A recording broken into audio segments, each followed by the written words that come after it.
Today we're going to cover how to use Google Search Console specifically in the real estate sector. Now, I think the most important and interesting page is the performance tab. Let's go in there and take a look at what we got. And you can see that this website got 519 clicks out of 34,000 impressions. Now, impressions versus clicks, let's break that down.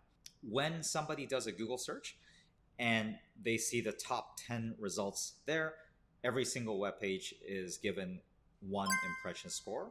And then when somebody clicks on the result, then it becomes a click.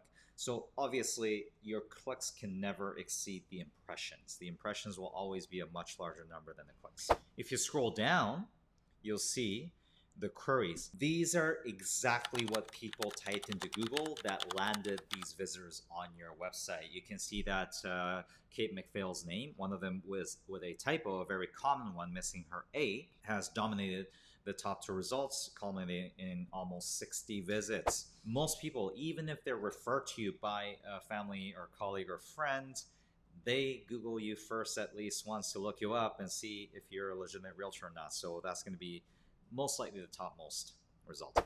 Below that, 1534 Harwood, 1133 Harwood, Argyle, Victoria, Broadway, Main Street, you name it. These addresses could be either the listing agent's own listings, most likely, and in some cases, these are actually MLS reciprocity listings that are on your website that people search in the address for and landed on your page. This can be an incredible lead magnet because these people are either buyers looking for these specific homes, trying to find directions there maybe, or they're homeowners in the same neighborhood trying to snoop on their neighbors to see how much are they asking for their home. Now, at this point, I need to clarify something here. The Google Search Console is not like Google Analytics.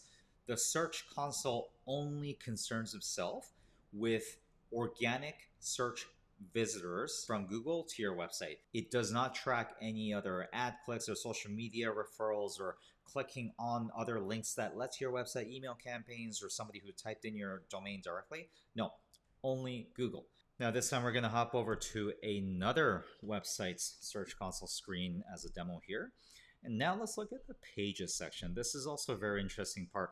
And this section can give you a really good intel of how Google sees your website.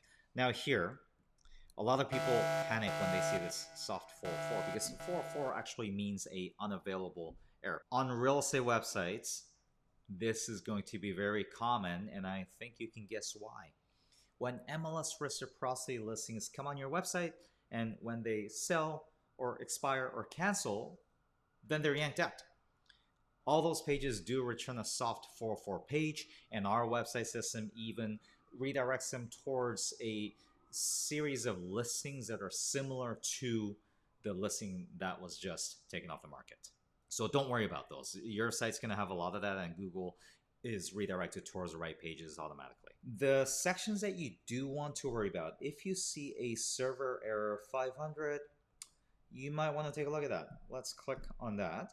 And in this case, 2 pages have been currently indexed as having an error. Now, this could be a real error. Sometimes, yeah, there could be a coding issue. There could be a software glitch, server issue. Some pages will fail to load, and then Google will flag it as, hey, this page, we couldn't load it. You might want to take a look at that. And the sooner this is addressed, the better. So here, if you find that these URLs should be loading but not loading, please send us an email. Or if you're not with us, send your web host an email, your support center an email, and they should be able to resolve it. Now, in this case, I am seeing that the error happened on an MLS listing on the North Shore Real Estate Team's website. And when I click on it, the listing is actually no longer on the market, so I can't see it. But the fact that this happened just once, no other listing result pages have been flagged as such, I think that was a temporary glitch. It's possible that Google crawled this website just as we were rolling out a software upgrade. And if you hit that split-second moment, you could get an error there. So I wouldn't worry about this.